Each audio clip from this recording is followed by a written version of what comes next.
Donc, habitante du nord de la Martinique, nord-Atlantique, nord-Caraïbe, je pense singulièrement à mes administrés du prêcheur.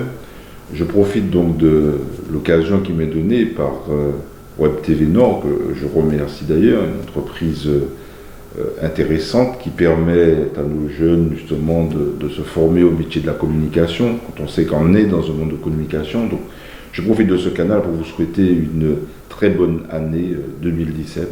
Voilà, 2016 s'achève. Bon, on a connu à la fois des éléments positifs, mais beaucoup malheureusement d'éléments négatifs aussi. Alors, le positif, on va dire que c'est l'émergence d'une nouvelle collectivité martiniquaise qui a suscité beaucoup d'espoir, la fameuse CTM. Mais c'est vrai qu'elle ne s'est pas montrée encore capable de résoudre un certain nombre de questions essentielles, comme le transport, comme un développement équilibré du pays Martinique.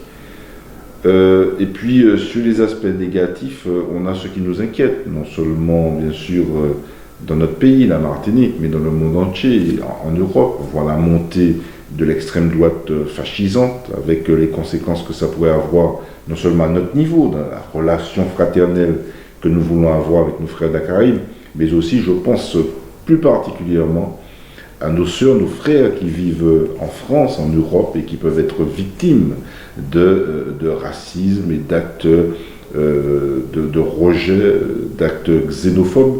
Et récemment, l'actualité l'a confirmé avec cette histoire de location qui était interdite aux personnes de couleur et aux personnes qui n'auraient pas la nationalité française. Vous voyez que ce monde-là est un monde dangereux, mais à côté de ce monde dangereux, il y a quand même beaucoup d'espoir, des espoirs de par le monde, des espoirs de démocratie. On le voit en Espagne avec Podemos, on le voit en Grèce, on le voit aussi pas très loin de nous. Donc il y a quelques espoirs, et c'est ces espoirs qu'il faut faire fructifier. Je pense aussi à la situation de nos agricultrices et de nos agriculteurs qui sont confrontés à de multiples problèmes. On a vu les conditions climatiques pas toujours évidentes avec les pluies qui ont été particulièrement importantes cette année. Et on ne peut pas dire que ces variations climatiques soient sans lien avec bien ce qu'on signale depuis longtemps, c'est-à-dire le réchauffement climatique. C'est pour cette raison que nous devons justement renforcer notre vigilance citoyenne sur ces questions. Et c'est vrai que l'année 2016 a vu aussi notamment bien la finalisation d'un certain nombre d'accords pour que les États essayent autant que possible eh bien, de réduire les émissions de gaz à effet de serre. Bref, quelques points positifs, des points négatifs, mais je crois qu'il faut justement que l'année 2017 eh bien, soit l'occasion pour nous de faire fructifier le positif au détriment du négatif. Mais je voudrais m'arrêter sur le Nord. Et effectivement, on nous promet souvent à chaque élection des orientations de développement, mais on voit que ces orientations ne viennent jamais. Non pas qu'il n'y ait peut-être pas la volonté, mais c'est peut-être le chemin, la voie qui n'est pas bonne. Je crois que le Nord doit rompre avec cette réalité des monocultures d'exportation. Le Nord doit diversifier son agriculture et nous avons un potentiel des paysans déterminés. Nous devons revaloriser notamment l'agriculture paysanne. Je pense aussi à la pêche, qui est un secteur intéressant pour nous. Et il faut absolument que ce secteur-là, eh bien, il soit justement indemnisé, parce qu'une partie de nos pêcheurs sont frappés, touchés par la réalité du chlordécone. Et un espoir par rapport à ça, c'est la Guadeloupe. Vous voyez bien que les associations de défense de l'environnement en Guadeloupe ont fait remonter un certain nombre de revendications auprès de l'Union européenne.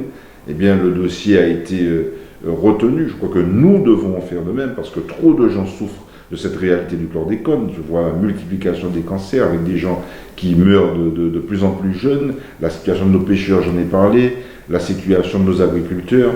Et puis s'agissant de la mer, je crois qu'il faut, parce que la mer c'est ce qui nous entoure, nous sommes une île, et ça c'est un espace de richesse extraordinaire. Et il faut que les Martiniquaises et les Martiniquais comprennent que ce pays, eh bien, qu'on dit petit, mais est immense et aussi grand que la Suisse, de par son espace maritime. Et cet espace maritime, c'est un espace de richesse, c'est un espace qui reste encore à explorer. Mais c'est vrai que la mer, eh bien, c'est aussi, malheureusement, c'est toujours ça, entre espoir et difficulté, point négatif, eh bien, c'est un espace duquel pourrait venir un certain nombre de dangers. Mais il n'y a pas de fatalité, il n'y a pas de fatalisme, et on peut se prémunir d'un certain nombre de dangers. Je pense notamment au travail qui a été fait au niveau du prêcheur sur la question de l'érosion côtière. Et là, avec justement un certain nombre d'architectes, notamment des jeunes architectes de France, mais nous voulons associer à cette démarche des étudiants, notamment en géographie, en architecture, en urbanisme martiniquais, de manière à réfléchir à une stratégie pour le territoire du prêcheur, de manière peut-être à déplacer, d'être dans une sorte de logique de transition, une transition territoriale qui peut se combiner avec une transition énergétique. Et quand je parle du prêcheur, ça ne vaut pas seulement pour le prêcheur. Je pense que l'ensemble du Nord, et singulièrement du Nord Caraïbe, est confronté à cette difficulté de l'érosion côtière et aux risques qu'on appelle les risques littoraux liés au littoral et à la mer. Je crois que nous devons prendre en compte ces risques. On a vu les mesures drastiques qui ont été prises à Nord-France, au Macouba, mais je crois que nous devons avoir le courage de prendre un certain nombre de mesures, mais en sachant qu'on ne peut pas aller contre la nature. Il faut s'adapter aux conditions naturelles et il faut vivre avec notre espace naturel en s'adaptant notamment aux risques naturels.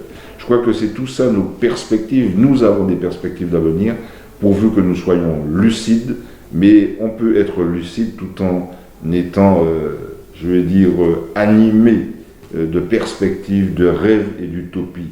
Il faut rêver, pas pour dormir, mais il faut rêver pour construire le monde de demain, parce que les générations qui viennent ont besoin de ce monde-là, un monde nouveau. Nous voyons que dans notre monde, sur notre planète, dans notre pays, dans notre région du nord de la Martinique, il y a des choses qui sont négatives, mais il y a aussi du positif. Retenons le positif pour qu'en 2017, nous ayons l'occasion de poser les jalons qui nous permettront de construire la société que nos enfants, nos petits-enfants attendent. Bonne fête et bonne année 2017.